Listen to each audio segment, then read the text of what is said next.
श्री शिवाय नमस्तुभ्यम। हर हर महादेव। इस चैनल पर हम आपको गुरुजी पंडित प्रदीप मिश्रा जी के बताए उपायों को वीडियो के माध्यम से करके बताते हैं ताकि वे उपाय आपको आसानी से समझ में आ सके। उसी श्रृंखला में 20 फरवरी 2024 दिन है मंगलवार का और तिथि है माघ शुक्ल एकादशी की, जिसे हम जया एकादशी के रूप में भी जानते हैं।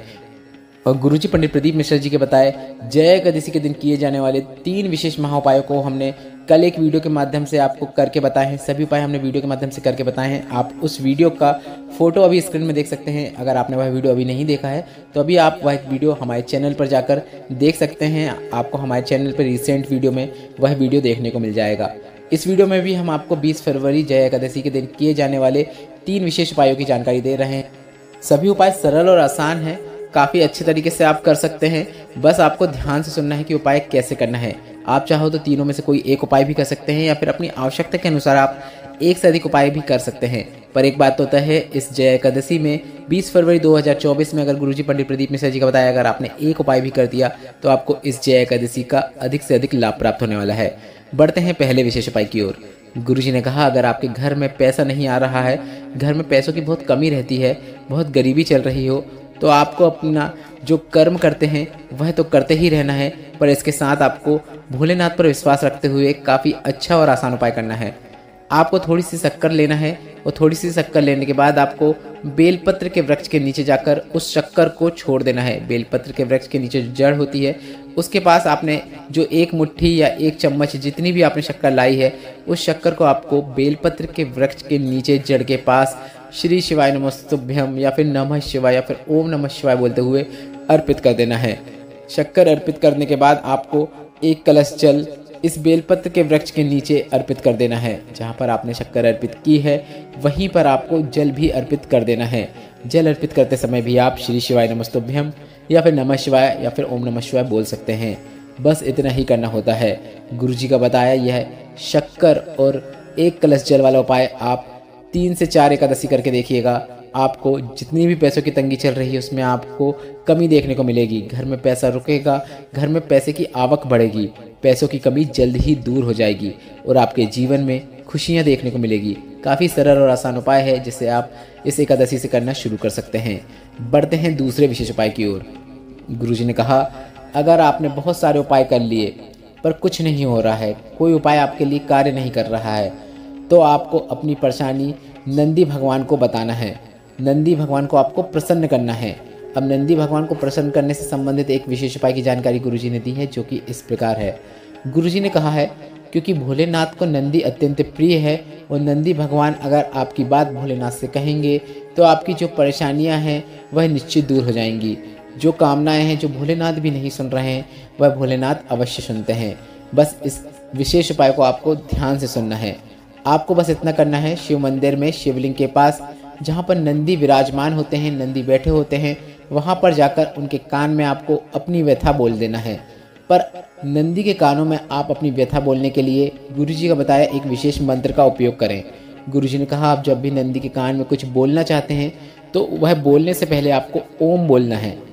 ओम बोलिए, इसके बाद आप अपनी बात जो महादेव से कहना चाहते हैं वह बात नंदी के कानों में बोल सकते हैं। आप ओम की जगह ओम नमः शिवाय भी बोल सकते हैं। उसके बाद अपनी कामना बोल सकते हैं या फिर जीवन में जो परेशानी चल रही है वह बोल सकते हैं। अगर आपकी पूजा भी सफल नहीं हो रही है, आप खूब पूजा करते हैं पर पूजा पाठ कुछ कार्य नहीं कर पा रही हैं, भोलेनाथ नहीं सुन रहे हैं, तो इस प्रकार से यह विशेष उपाय करने से भोलेनाथ अवश्य सुनते हैं। नंदी भगवान के कान में कामना बोलने के बाद आपको नंदी भगवान का जो उठा हुआ पाँव होता है, नंदी भगवान के उस उठे हुए पाँव के पास आपको एक मूंग का दाना अर्पित कर देना है। बस इसके बाद आपको अपने घर आ जाना है। यह उपाय आप कभी भी किसी भी दिन कर सकते हैं और इस एकादशी जो कि जया एकादशी है इसमें करके आप अधिक से अधिक लाभ जरूर प्राप्त कीजिएगा। बढ़ते हैं तीसरे विशेष उपाय की ओर। गुरुजी का बताया एक ऐसा उपाय जिसे गुस्सा में कंट्रोल करने के लिए किया जाता है। कई लोग कहते हैं कि हम गुस्सा करना नहीं चाहते हैं पर हमारा गुस्सा जब आता है तब हमें कंट्रोल नहीं रहता है और ऐसी अवस्था में हम कुछ भी बोल देते हैं। किसी बड़े का अपमान कर देते हैं, छोटे का अपमान कर देते हैं, घर के सदस्यों को कुछ बोल देते हैं और इनको कुछ बोलने के बाद हमें बहुत दुख होता है, हमें बहुत पछतावा होता है। और ऐसा हमारे साथ एक बार नहीं होता है, हमारे साथ ऐसा बार बार होता है। मतलब हम चाहते नहीं हैं कि घर वालों पे गुस्सा करें, पर गुस्सा आने पर हम अपना कंट्रोल खो देते हैं और उनके साथ बहस कर लेते हैं, लड़ाई कर लेते हैं, झगड़ा कर लेते हैं और बाद में पछताते हैं। तो गुरुजी ने ऐसे लोगों को एक विशेष उपाय करने को कहा है। आपको कुछ नहीं करना है, आपको बस एक कलश में जल भर लेना है। एक तांबे के कलश में आप जल भर लीजिए। पूरा कलश में जल भरा होना चाहिए। कलश आपको आधा खाली या थोड़ा खाली नहीं रखना है। एक कलश में आपको पूरा जल भर लेना है। अब इस जल कलश के अंदर आपको मूंगे को डुबोकर निकाल लेना है। अगर आपके पास मूंगा नहीं है तो आप एक हरी मूंग के दाने को भी कलश में डालकर यह विशेष उपाय कर सकते हैं। मूंगा कैसा दिखाई देता है आप स्क्रीन में भी देख सकते हैं। अगर मूंगा आपके पास नहीं है तो आप मूंग की दाल का एक दाने के साथ भी उपयोग कर सकते हैं और इस उपाय को पूर्ण कर सकते हैं। मूंग की दाल का पूर्ण दाना लेना है, टूटा हुआ दाना नहीं लेना है, इस बात का आपको ध्यान रखना है। मूंग की दाल के दाने को कलश के अंदर डालकर यह जल आपको श्री शिवाय नमस्तुभ्यम और अवधूतेश्वर महादेव का नाम स्मरण करते हुए शिवलिंग के ऊपर अर्पित कर देना है। जैसे जल अर्पित करते आए हैं उस प्रकार से जल अर्पित कर सकते हैं। मतलब गणेश भगवान, शरण कार्तिकेय, माता अशोक सुंदरी, शिवलिंग का कटी भाग, इसके बाद पूरा जल शिवलिंग पे, या फिर आप जो शिवलिंग के ऊपर डायरेक्ट जल अर्पित करते आए हैं उस प्रकार से भी जल अर्पित कर सकते हैं। आप दोनों प्रकार से इस उपाय के अंतर्गत जल अर्पित कर सकते हैं। बस आपको जल अर्पित करते समय आपको अवधूतेश्वर महादेव का नाम स्मरण करना है। इसके बाद जलाधारी से आ रहे जल का थोड़ा सा भाग प्राप्त करके आपको उसका आचमन कर लेना है। बस इतना ही करना होता है। गुरुजी का बताया यह उपाय आप कभी भी किसी भी दिन कर सकते हैं और इस जया एकादशी के दिन करके आप अपने परिवार में सुख शांति ला सकते हैं, सुख समृद्धि ला सकते हैं। क्योंकि आप जब गुस्सा नहीं करेंगे और आपका गुस्से में कंट्रोल हो जाएगा तो घर के जो सदस्य हैं वह भी आपसे प्रेम से बात करने लगेंगे।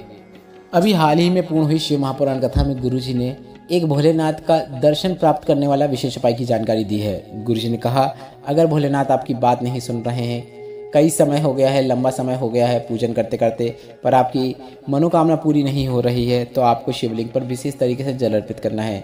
आपको शिवलिंग पर सिर्फ माता अशोक सुंदरी के स्थान पर जल अर्पित कर देना है। आप चाहो तो गणेश भगवान के स्थान पर भी जल अर्पित कर सकते हैं, शरण कार्तिकेय भगवान के स्थान पर भी जल अर्पित कर सकते हैं, शिवलिंग के कटी भाग पर भी जल अर्पित कर सकते हैं।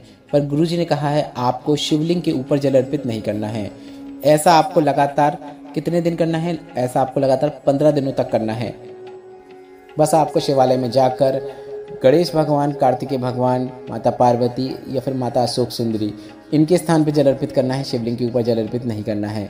ऐसा करते गुरुजी ने कहा 15 दिन निकलेंगे, वो भोलेनाथ सोचेंगे यह सब पे जल अर्पित कर रहा है, मुझ पे अर्पित क्यों नहीं कर रहा है, इतनी इसके जीवन में परेशानियां हैं, ऐसा यह क्यों कर रहा है। और भोलेनाथ आपकी सभी परेशानी को दूर कर देंगे। और गुरुजी ने कहा है ऐसा करते 15 दिन भी नहीं होंगे, भोलेनाथ स्वयं आपके सपने में आकर आपको दर्शन जरूर दे देंगे और आपको भोलेनाथ की कृपा प्राप्त होगी। बस यह उपाय आपको सिर्फ 10 से 15 दिन ही करना है और आपको भोलेनाथ की कृपा प्राप्त हो जाती है।